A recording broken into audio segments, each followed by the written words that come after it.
It's just a paper, please. Please. Attendez, Monsieur, doucement, il a 60 ans, s'il vous plaît. Messieurs, doucement, s'il vous plaît. Messieurs, s'il vous plaît, doucement. Please, be careful. He's 62. He's 62. I asked the boys to give me my bag because my bag had my phone and things like that in case I needed to call somebody. Going to the police station because he did not cooperate with us. We got to the police station and went into an office with several police officers and one behind a computer who started writing things out on his computer and gave me that form that he had filled out to sign. Well, it was in Portuguese. I don't speak Portuguese. I speak French, is my maternal language, or English, and some Creole. I says, I cannot sign a document that's legally binding without having it in my maternal language. I said, categorically refuse. I'm not signing that. Said, yeah, you have to sign it. No, I said, no, because that's not legal. It has to be translated in my language. The waterproof bag that I had with me, which had my phone, my wallet, my bank card, some money, other stuff in there, they took that and emptied it to see all the contents because they were going to hold on to it. Unfortunately for me, I had a couple little baggies of some grass, some marijuana I had brought with me because I smoke marijuana when I sail because it calms the nausea. So I had maybe 5 grams of marijuana in that bag. When the officers saw that and opened those up, you should have seen their faces gleam.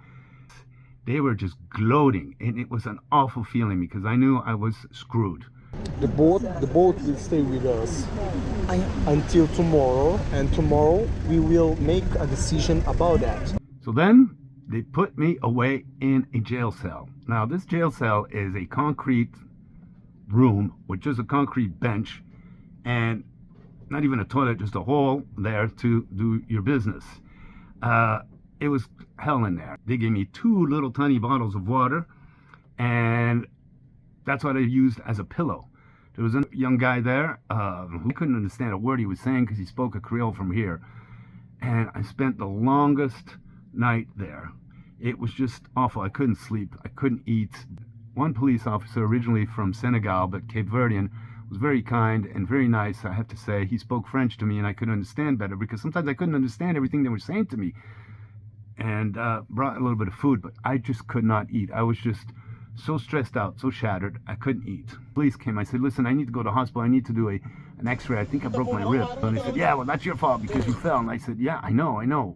The one police officer was very rude, very gloating, and just laughed at me. You're going to tribunal. You're going to court. 10 o'clock.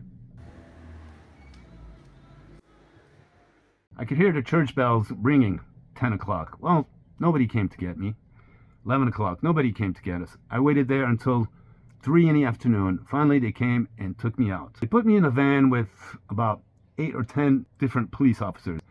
Female, male, written C cops on the back of their shirts, drug enforcement, and they had boxes of tools. I'm like, okay, they're going to go search my boat.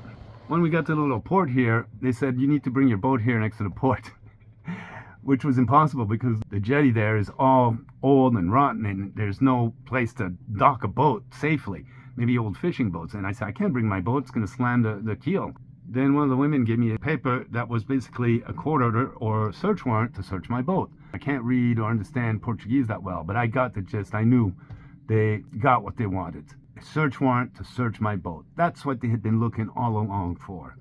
And I knew it then, and I knew it before. I had a feeling that that's what they wanted. They suspected me of being a narco-trafficante, a drug trafficker.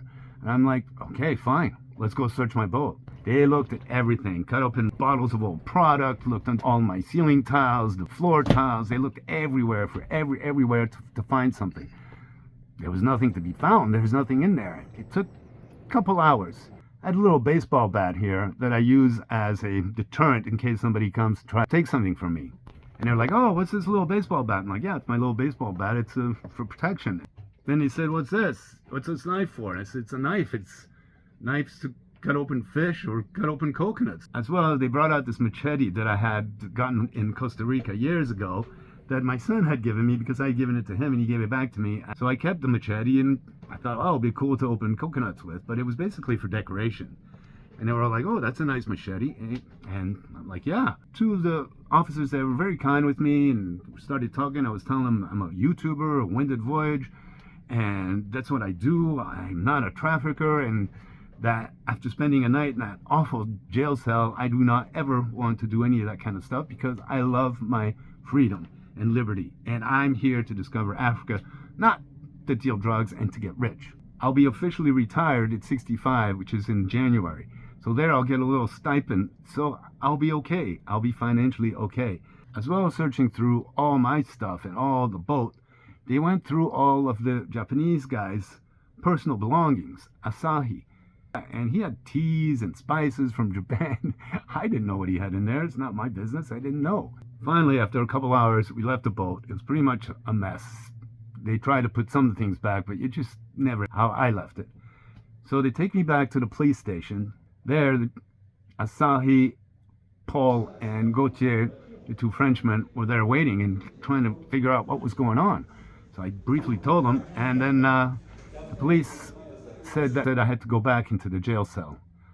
My heart just absolutely sank when they said that. I'm like, why? You didn't find anything. What am I guilty of? They said, no, you have to go in. It was Friday afternoon.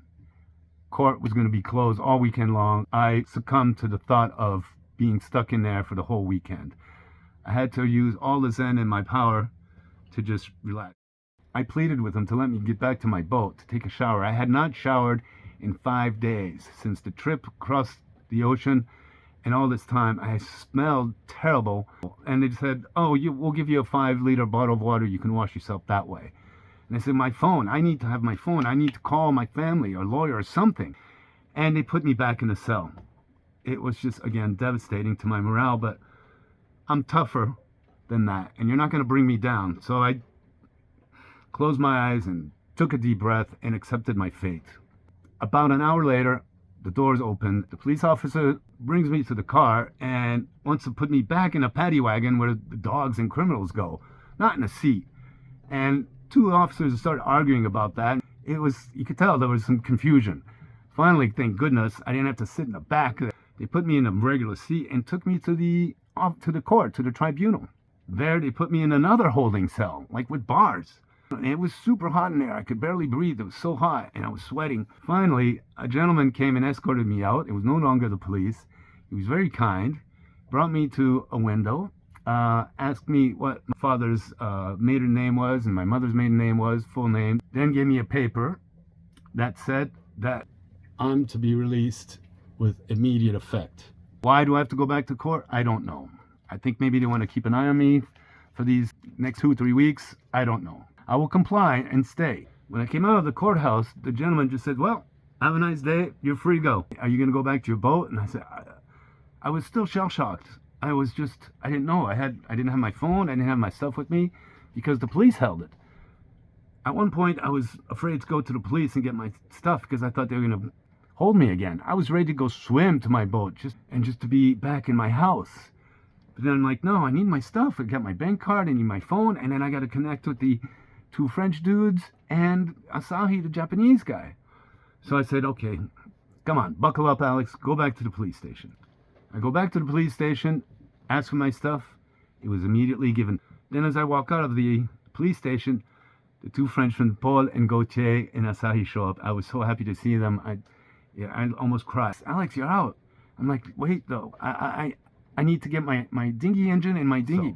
And he said, no. They gave it to us. We have it. We went back to your boat. We cleaned it all up and as much as we could. Terra, you're free. We can go back to the boat. Come on, Alex. Let's go. Make a nice plate of pasta and make you some food and you can rest. What a harrowing experience. Those 2 boys are just the sweetest guys. And I'm seriously, I'm emotional because those guys really, were so kind. They really wanted to help and they were so innocent. And to think that I would bring drugs with me with these 2 guys and this Japanese guy, that if I got caught everybody would be in serious trouble. That is insane, man. I'm not that kind of person. God, I'm sorry, I'm still emotional from this shit, man. I really got a chance to get over the stress. Anyways, the story's not over. for Bye. everything. Thank you. Thank you. Bye. Bye bye.